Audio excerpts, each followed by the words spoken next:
kami dari kelas 1C Telekomunikasi telah menyelesaikan sebuah rangkaian, yaitu rangkaian penyiaran gelombang penuh. Nah, sebelum kami menjelaskan apa saja komponen yang terdapat dalam rangkaian tersebut, di sini kami akan menjelaskan teorinya terlebih dahulu.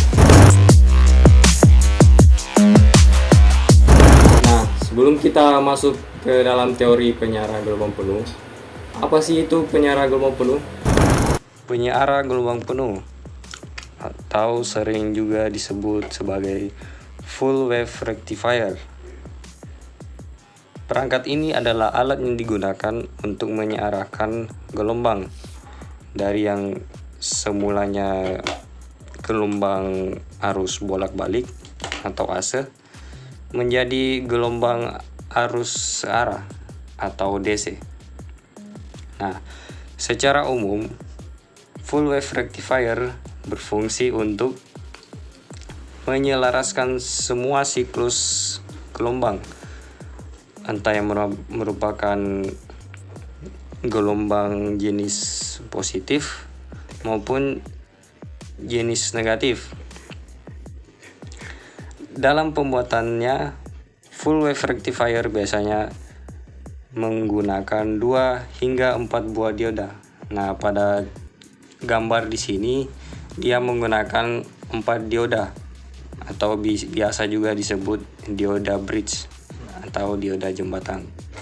Kemudian rangkaian penyiaran gelombang penuh dengan menggunakan 4 buah dioda pada rangkaian transformator non-CT dapat dirangkai dengan sistem jembatan seperti yang di sini. Nah, pada gelombang yang di sini itu merupakan masih gelombang AC atau gelombang arus bolak-balik yang sebelum masuk ke trafo. Nah, setelah masuk ke trafo dan melalui dioda bridge atau dioda jembatan, maka gelombang keluaran atau tegangan DC output yang dihasilkan akan seperti begini. Nah, pada transistor non-CT terdapat tegangan pada sisi A dan pada sisi B. Misalnya, pada periode pertama sisi A tegangannya positif dan pada sisi B tegangannya itu adalah negatif. Maka dioda 1 dan dioda 4 dapat menghantarkan arus karena kedua dioda ini pada posisi forward bias atau dibilang bias maju. Sedangkan untuk dioda 2 dan dioda 3 akan berada pada posisi reverse bias atau bias mundur, sehingga tidak ada arus akan dapat dilewati. Nah, untuk keadaan yang kedua itu sebaliknya. Pada posisi A dia akan menjadi negatif dan pada posisi B dia akan menjadi positif. Maka dioda D2 dan D3 dapat menghantarkan atau dilewati arus karena kedua posisi ini adalah forward bias atau bias maju. Sedangkan untuk dioda 1 dan dioda 4 akan berada pada posisi reverse bias atau bias mundur, sehingga tidak akan dapat dilewati arus. Nah, maka dari itu arusnya yang masuk itu dari posisi B, kemudian masuk ke dioda 2, terus lanjut ke resistor dan terus melewati dioda 3 lalu kembali lagi pada posisi A. Untuk penjelasan lebih detail lagi tentang komponen-komponen apa yang terdapat pada rangkaian gelombang penuh, selanjutnya akan dijelaskan oleh teman saya.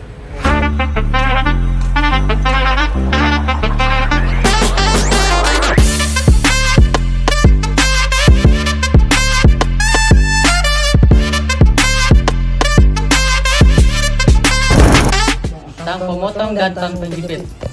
Fungsi dari tang pemotong adalah untuk memotong kabel, memotong kawat, dan untuk mengelupas kulit kabel. Fungsi tang penjepit untuk memegang atau menjepit komponen yang akan digunakan.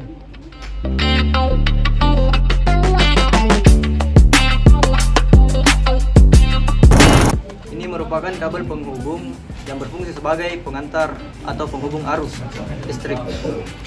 Dan juga kabel penghubung ini adalah berguna sebagai penghubung antar komponen.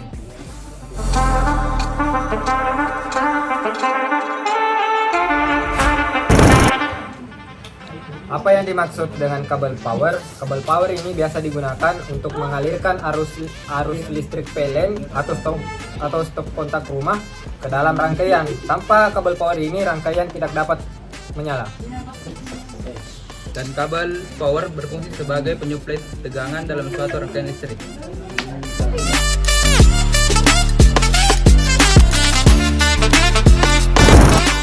Di sini kita akan menjelaskan tentang pengertian maupun fungsi dari resistor. Resistor merupakan komponen kerjanya menghambat arus yang mengalir dari ujung kutub satu ke ujung kutub yang lainnya. Kemudian fungsi dari resistor itu sendiri yaitu resistor berfungsi sebagai penghambat aliran arus. Kemudian resistor juga berfungsi untuk memperbesar dan memperkecil besarnya arus.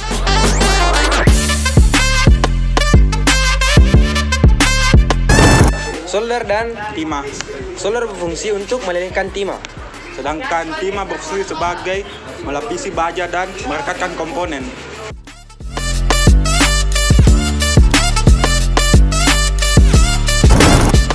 Apa itu multimeter analog? Multimeter analog adalah alat yang digunakan untuk mengukur jumlah listrik yang terbatas seperti arus, tegangan, dan resistansi.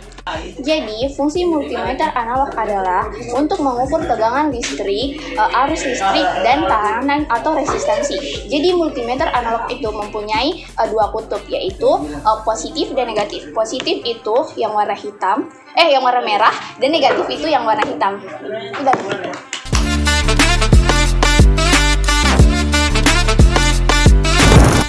Saklar merupakan perangkat yang digunakan untuk memutus dan menghubungkan aliran listrik dan berfungsi sebagai penyambung atau pemutus aliran listrik.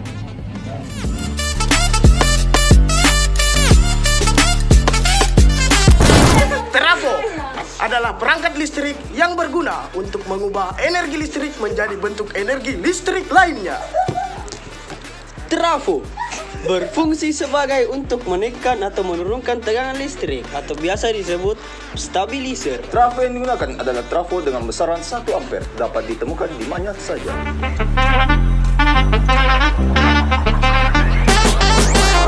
Saya akan menjelaskan pengertian tentang dioda bridge. Dioda bridge merupakan sebuah komponen yang memiliki 4 kaki yang dimana berfungsi atau berguna sebagai arus DC atau AC sebagai penyara arus bolak-balik. Adapun cara kerja dioda bridge adalah mengubah arah AC ke arah DC. Adapun fungsi dari dioda bridge antara lain yang pertama, mengubah daya AC menjadi DC. Bisa dikatakan ini merupakan fungsi utama atau fungsi dasar dari dioda bridge. Yang kedua, menyuplai daya, di mana dioda bridge berfungsi sebagai penyuplai daya ke berbagai perangkat elektronika. Yang ketiga, penyearah gelombang. Dioda bridge di sini berperan penting sebagai penyearah gelombang penuh atau full wave rectifier. Sekian.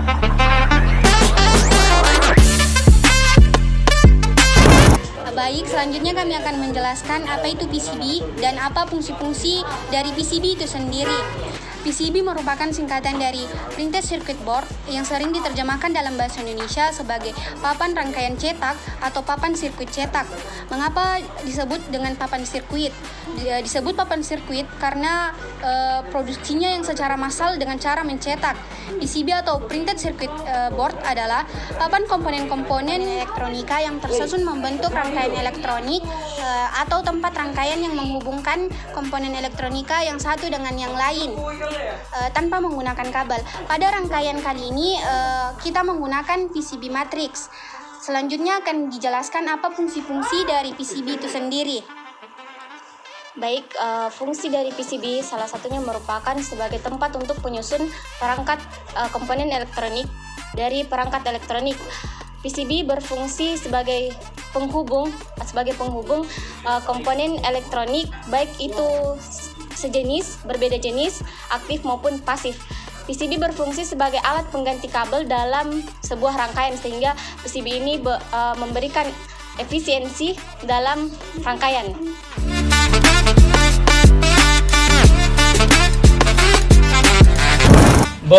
Box ini digunakan sebagai tempat melindungi rangkaian sekaligus meletakkan rangkaian.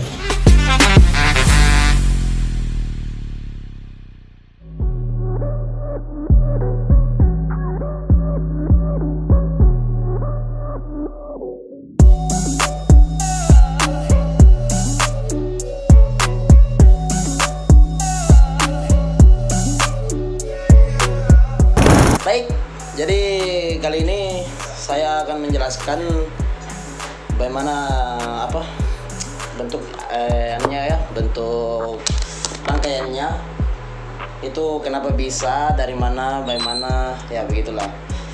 Jadi pertama-tama untuk rangkaian ini itu komponennya sudah dijelaskannya di sebelumnya.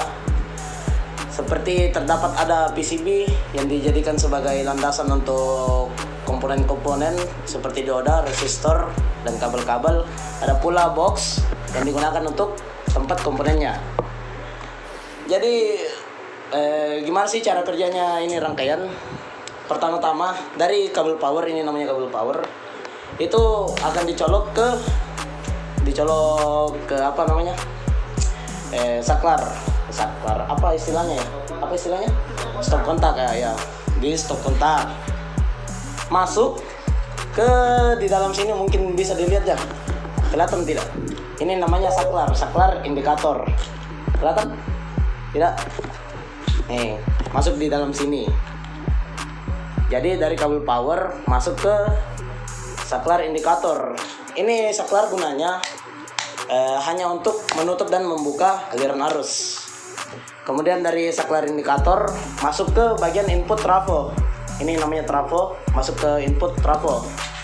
Di trafo kita untuk inputnya kita akan gunakan 0 dengan 22 yang terhubung dari saklar indikator. Selanjutnya untuk dari trafo itu akan dihubungkan ke PCB. Cara menghubungkannya sangat simpel. Dengan dengan menghubungkan kabel yang dari trafo ke dioda seperti ini. Mungkin kalau kelihatannya ini ada kaki input dioda. Ini akan dihubungkan seperti ini agar bisa dialiri. Nah, gunanya untuk komponen ini gunanya mengubah dari aliran AC menjadi DC. Jadi mungkin seperti itu saja penjelasannya. Kurang dan lebihnya mohon dimaafkan.